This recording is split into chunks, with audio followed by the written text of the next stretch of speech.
folks. Ashley, AA Farms. It's a beautiful day in South Carolina. Past 2 days we've had lower humidity. Yesterday morning really was very nice. It really was. This morning was a little bit more humid, but still wasn't too bad. So I've been getting some rain. Got some good downpours this past Saturday and this past Sunday. So but have been getting some rain, been praying for rain, and the Lord provided. So, and that's what we got to do. We got to pray over it. So thought today I would give y'all some updates. Would ride around the farm, look at some stuff. It's been a while since I have done a farming type video. The last time was, I believe, June the 16th, and that's when I did the video talking about which way to start in a hayfield. So I did do a video this past weekend. It just went out last night on our trip to Mayberry. Hope everybody watched that. Great trip.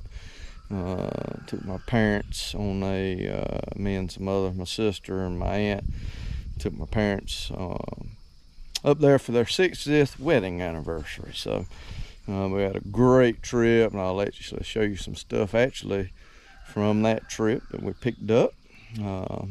That was a great trip. If you ever get a chance to go up to that area, please do. A lot of history there. Always enjoyed watching Andy Griffith and that show, and my mom always liked watching Matlock and all those things. So it was a good trip. So, but anyway, we're gonna ride around the farm, look at some stuff. I've been doing stuff, just haven't been doing any filming, really and truthfully. Hadn't, I guess you could say, felt like filming. I hadn't picked up the camera. I've had some good filming opportunities. I just didn't film. Sadly, I didn't film. But that's what we're gonna do today, is go around the farm, look at some things, and talk about some things and that type of thing. But first, we gotta start out over here at the smoker. Smoker's been going for about an hour now, I believe. Got her riding about, looks about like 225, maybe a little less. I want y'all to look at that hunk of meat right there. Man, this is a beef brisket. We've got a guy that we're friends with. He's up in North Carolina. Actually just above the state line between North Carolina and South Carolina, who does pig farming. He's got chicken houses, he's got a dairy farm, and he's raising beef cows. And so he's butchering his own beef now, and so we're getting some of that beef. Great hamburger, great steaks, and this time when we got some cuts of meat from him, we decided to get a brisket. So I decided to throw it out last night, and decided I would throw it on the smoker and smoke it all day today. So we're letting this go all day long, nice low and slow. I did put some Worcestershire sauce on it, and then I put some Dano's seasoning, the blue top, on it, just to give it a little bit extra flavor. But letting it go all day, using some hickory chips from Western, and then I got these from somewhere, bourbon barrel chips. So you can see that, yeah, bourbon barrel chips. So we'll be using to season that. So, but anyway, I'll be right back and we'll look at some stuff. First little thing is, I have been working on the man cave, and as you can tell here, I added me a window. I think this window is 14 by 21, I think. I believe that's the dimensions of it. But anyway, I wanted to put me a little small window in here. It actually has the mesh in it. I've got the window open right now, letting some air flow through. This really does help out with having some airflow in the man cave, getting some of the heat out and that type of thing. So really like it. It was stained brown already. It comes as a brown coloration. Got this off of Amazon. It was like maybe 30 bucks if I remember correctly. But I said it was brown, and I took and put me some trim around it. Worked out very nice. Very pleased with the window there for the man cave. Actually, I had this duck box here. We got from Ducks Unlimited. I don't even remember where I got it from.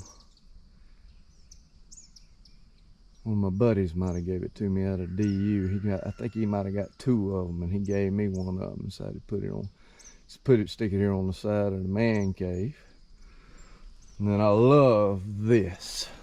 Got this weekend. It was an awesome store up in Mount Airy, on the main street there. And this is not, I don't think, an original. It is a remake, but it has the features and characteristics of making it look old. It's got the rust spots and all that on it. But I just love it, and I got a heck of a price on it.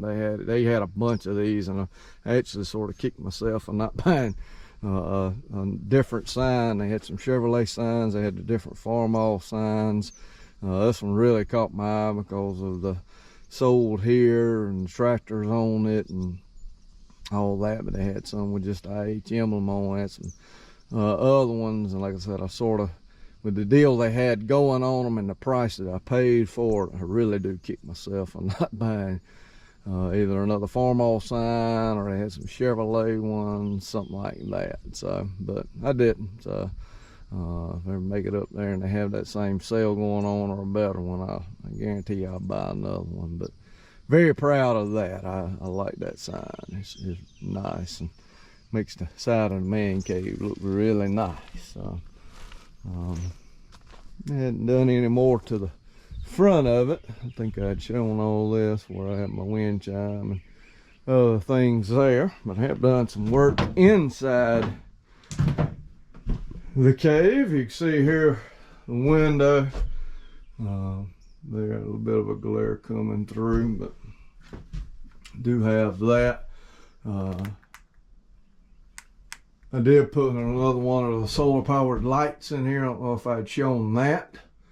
I did put a solar panel light in here, so get some good light to that. Actually found this cabinet, some wheels. I brought it home to make a little workbench or storage areas for it, the man cave. So very nice. And then I got this at the same store. I got the other sign. Hopefully you're gonna be able to see it. Yeah, glare may be too much. See if we can catch it right there. It's a thermometer, a Farmall thermometer. There we go, a little bit better there. I thought this was beautiful. IH thermometer there with the animals. And they had a bunch of different ones, but this one really caught my eye, and it actually was the last one that they had, so, of this one. So it really did catch my eye, and got me some nice motorcycle picture there, like my motorcycles and my Harleys and all. Put this on the wall. One of my buddies sent this to me a while back. I put it up, and I actually got this one as well at that same shop. Again, this one caught my eye. Actually, this was in the window, and we rode by it. I said, wow, we got to go in that store. And later on that day, we did go in that store, and I pulled that one out. And that store had some incredible prices. I mean, it was just good deals on some stuff that they did have. So again, got some other things hung up. Got a fish thermometer there. I picked that thing up at Traps Up High, I believe. I had it on clearance. So but I did come in here and I put me some shelving in. I'm actually going to bring my collectibles out here, my tractor collectibles. I put 3 shelves in, and I'm going to bring those out here and put them up on there for display out here in the man cave. So just wanted to do that to display them, because they're all put up and I don't have anywhere in the house to put them. So I said, heck, I'll put me some shelving up out here, and that will put them on display. If nobody but me looks at them. But once I get them up there, I may do another little update video and show those to y'all. So I actually got a gun cabinet from one of my buddies as well. I'm not sure what I'm going to do with it. I did put some new locks on it. The locks he didn't have a key for, so I put 2 new locks on it. Fit the lock. But again, I'm not sure what I may do with it. I've thought about putting some shelves in it. Maybe I've got a bunch of the little 164 tractors and equipment I may put in there. I've got the 132nd size tractors that I may put in there. So I'm really not sure what I'm going to do with it. Don't know that I put guns in it. Could be ammo storage, just depends. But I'm leaning more towards being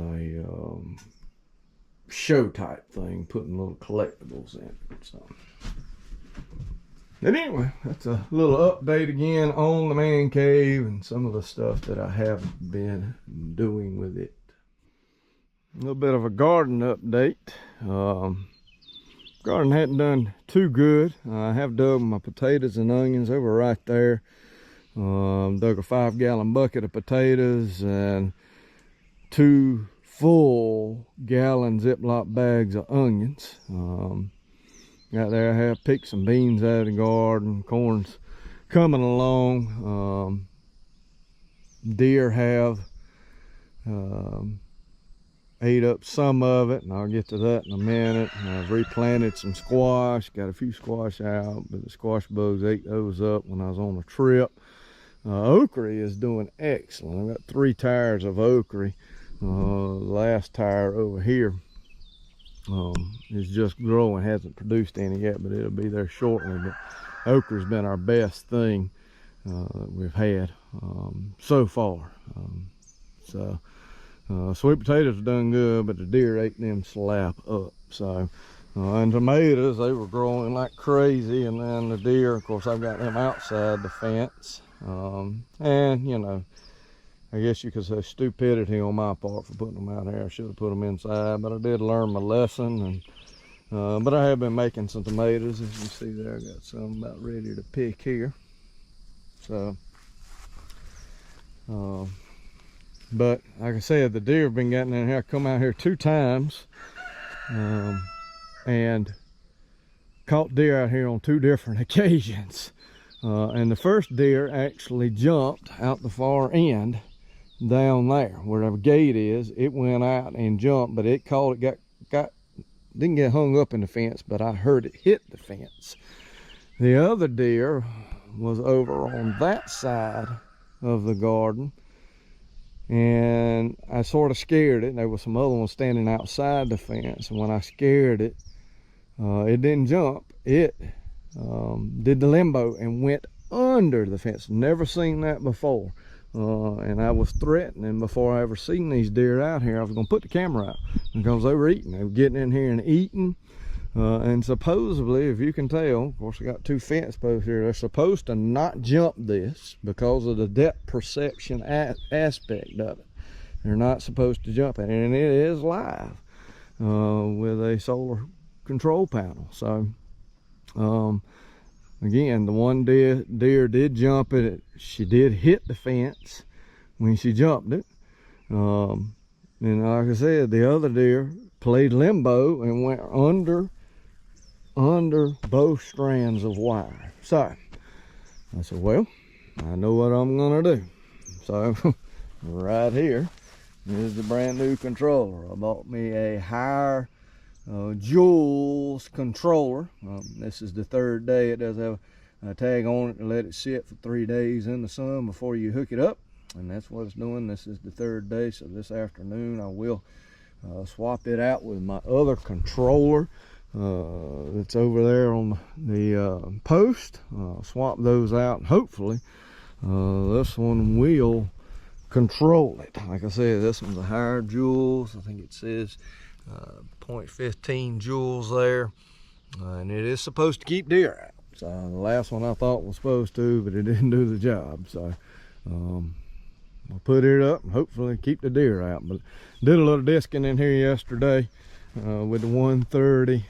Did some cultivating, and then I did some disking, and I'm probably gonna come in here, especially when the potatoes and onions were at, and put in some, maybe a late crop of peas or beans or something of that nature. So another project that I was wanting to do and been needing to do for a while was replace the deck on my trailer. So I did that. I ordered some, or had my wife order the bolts for it. She got these, I believe, off of Amazon. I forgot the company, but I got those sort of a self-tapping. You do have to pre-drill the hole, but after you pre-drill the hole, it is a sort of a self-tapping screw. So I did that. This is one of those videos that I should have shot, but I did not. The whole process didn't take me, it took me 3 days to do it, but I only worked an hour, hour and a half each of those 3 days, because I broke a couple of drill bits. I had to get some new drill bits. I had the wrong size drill bit. I bought a couple and they were the wrong size, so I ended up having to buy another one. Taking it off, taking the old boards off was not a problem at all, because most of the old bolts just broke. The heads just broke right off on them. Some of them came out whole, but a few of them did break off. So, and it probably didn't take me an hour to take the old boards off. They were all one board, so I had 12 total boards for it. So it didn't take long to do that. Then went and bought this wood. I ended up buying 2x8x10s, because finding at Lowe's or Home Depot, you can't find a 20-foot board. And this length of the trailer is about 19.5 feet, I believe, is what it is. So, and trying to find that is not an easy task. So I just opted out to buy the 10-foot board, and then I just cut a little bit off of each of it, and it worked out just fine. So did a little painting on it over the rust that was under on the supports. Did paint a little bit of that, but I thought it turned out nice once I got it all on here. And then I took mixed used motor oil and diesel fuel together like I'd seen other folks do, and I put 2 coats on here. And then next year I'll come back and do another coat or 2 coats on it, and then maybe after the next year. But turned out real nice. I thought, like I said, it was in need of doing this. I had some places where the wood was rotting and all, so needed to replace the floor. And really wasn't an expensive project. I think all in all, to redo this floor, it cost me, I think, right around $300, maybe a little less than $300. I'll say $300 is what it cost me to buy the 24 2x8x10s and the screws, and then the drill bit. So not really a bad, costly project, but one that was needed. Very proud of it. Now time to haul some tractors and whatever else on it. So I got the bush hog hooked up to M7040. Have been doing some bush hogging, trying to get caught up on some of that. I think I still got one field of bush hog. Spent about 2.5 3 hours on the tractor yesterday, and I'll show you some of those spots here in a minute where I was bush hogging at. So the old farm oils lined up in here. Actually brought my former brother-in-law. That's his Super A there. Brought it home. Put it under the shed here. Got the Super C at school, so working on had to put a new gasket on the water pump, on the water pump. So I hadn't finished that project yet. So a little bit of bush hogging here yesterday. It's behind my cousin's house, old house. Try to keep her grass around her old home place here trimmed up. Hay fields are looking good. This one's about halfway. I'm almost 3/4 of the way ready for a second cut. Still got a little ways to go. I actually come in here yesterday, bush hogged around. You see bush hogged right here, and I actually went all the way down that wood line for a good little ways. Needed to bush hog it. Hogged down it, bush hogged down that line of trees there. On this field, trying to knock down some of the junk that's there. See here, this area here, Uncle bush hogged it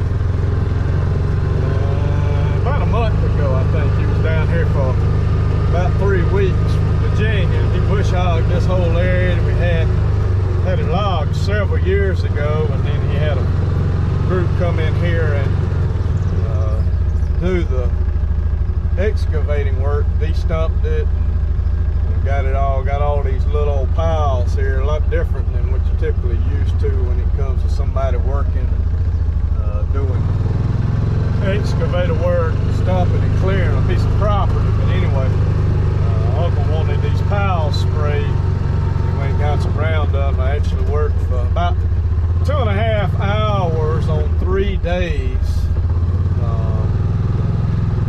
spraying these. You can see they're all starting to die. Of course, the middle portions of a lot of them are still alive because we couldn't get all the way up there because I used a side-by-side. I got a sprayer to put in the bed of the side-by-side. I just sat on the side-by-side road, go round and round these piles. So I hit all of a lot. There's still, I don't know, there's probably maybe 10 piles, if there's 10 piles, probably not even 10 piles on down that way that I have not got to. I ran out of chemicals. So but they get these sprayed. Been doing excuse me, been doing some of that spray work. Trying to kill those off, need to burn them. Probably a lot of dirt in them. Need to burn those.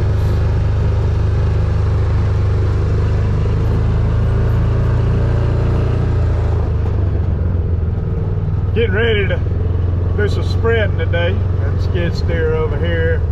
Worked on the litter spreader a little bit yesterday. I need to work on the jacks. I worked on that. Charged up the battery on the skid steer. I want to lock out the rest of the turkey litter pile. I got a portion in one of the fields that needs some litter put on it. I'll try to knock the rest of that pile of turkey litter out. This was the last field, the first cut hay. Cut it. That's what I was cutting on July the 16th when I made that last video on cutting hay. I ended up getting 26 bales out of that field, so it's pretty good. That's I think it's 8 acres, I believe. Yeah, so 26 bales is pretty good on it. I actually got to get back to spraying. I usually like to spray all this stuff here. Got to get back to spraying it. Kill the grass on so I don't have to spend no time out here bush hogging. This is my 4-acre square field that I've been working on.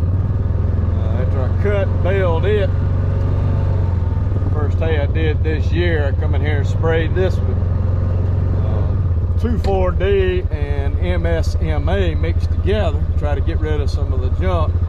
And I think it did fairly well, but it did not knock out what we call maypops.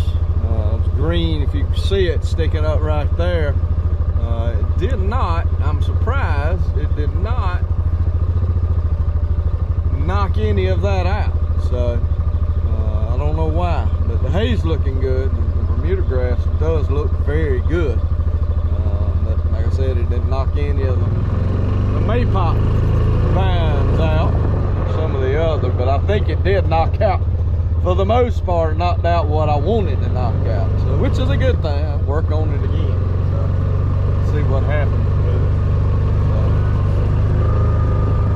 So, in my big oak tree field, of course, I square baled the majority of this, and it really has popped to come out here.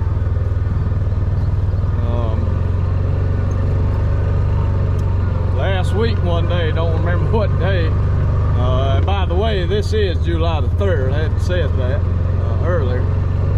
But I did come out here last week of June. I come out here and I bought some 30-00 and I bought some 0060, some all nitrogen, some all potash fertilizer. And I actually come out here and I bought 4 bags of 0060 and I bought 4 bags of 30-00, and I put all 8 bags on this field. So, and I put it out just in time because I believe, if I'm not wrong, the day that I put the fertilizer out, it rained that afternoon. And then it rained several days after that as well.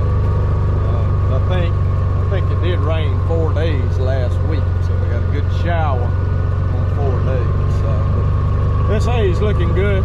Be a while before it'll need to be cut again, but I am pretty pleased with it. It's going to turn out pretty nice for a second cutting and getting that fertilizer out.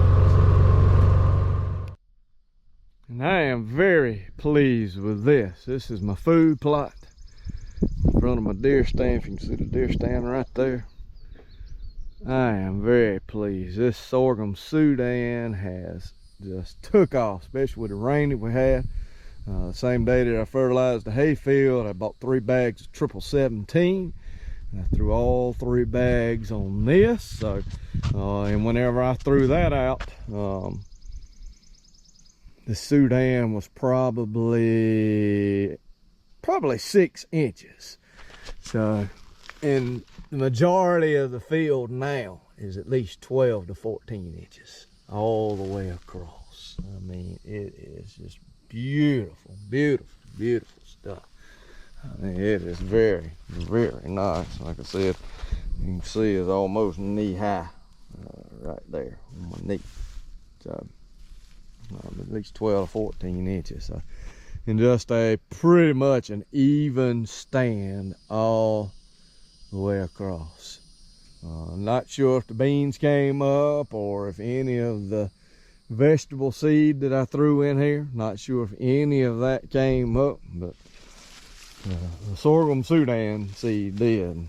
I've actually even thought, the thought has crossed my mind, if this gets a little taller, I think it would make some hay. Really do. So I'm gonna keep a watch on it, and I may end up putting old disc mower in this and either square baling or round baling. Not really sure, but it is a nice crop of it. Luckily, I was thinking that it might not make it too far because the cows would eat it out. We got roaming. I know we still got 1 cow roaming, but not sure if there's any other ones out here. I have seen 1, so but I guess it's not partaking because I really don't see, which I hadn't walked through the whole field, but I haven't seen much sign that any of it's being eaten off. So hopefully a deer get in here and possibly start eating, munching on it some.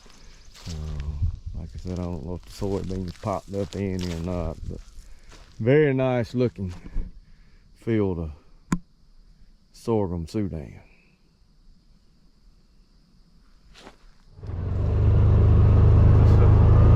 It's the back side of the L-shaped field that goes behind the dove field.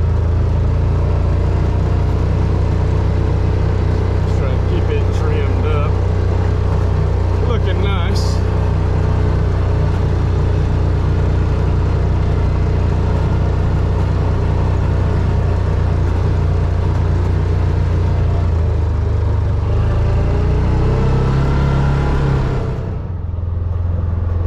Then we got the dove field. It's looking good.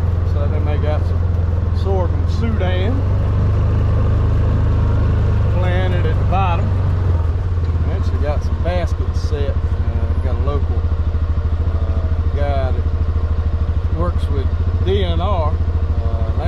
come out here and they set out some traps to catch the doves. It was like a net type trap, but I see this year they've got some cages out here, if you can see them there. Got two here. I think he's got a few on up, and then maybe some on the other side over yonder. Just doing some banding of the doves and that type of thing. So DNR is always trying to research and get numbers and all that, which is a good thing because you got to keep up with those populations of animals and all that. So, but you are trying to capture some of these doves and band them. I forget how many they banded last year, but they do have, I don't know what it planted. I saw the neighbor's son out here a couple of weeks ago.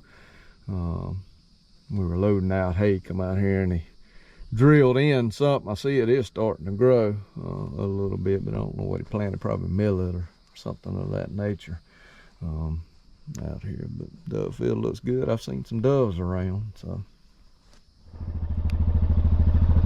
It's one of those cages up a little closer there.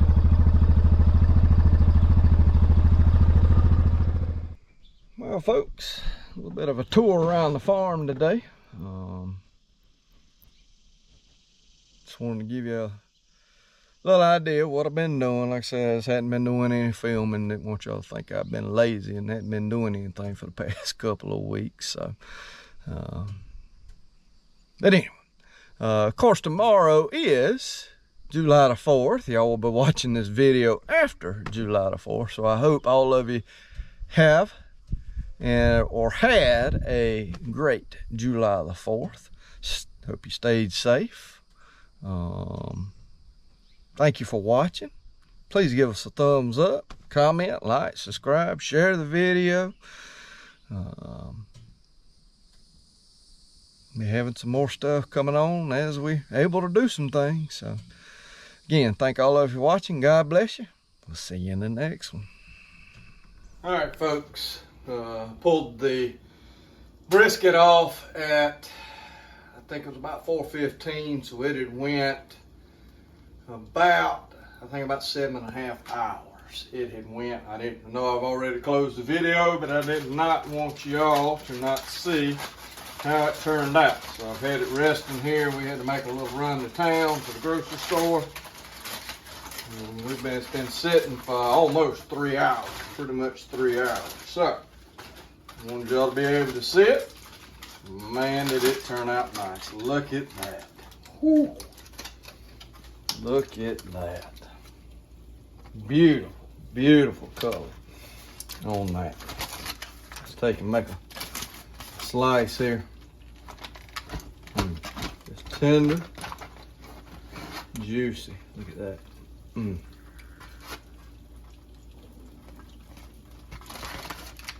Look how that slices up.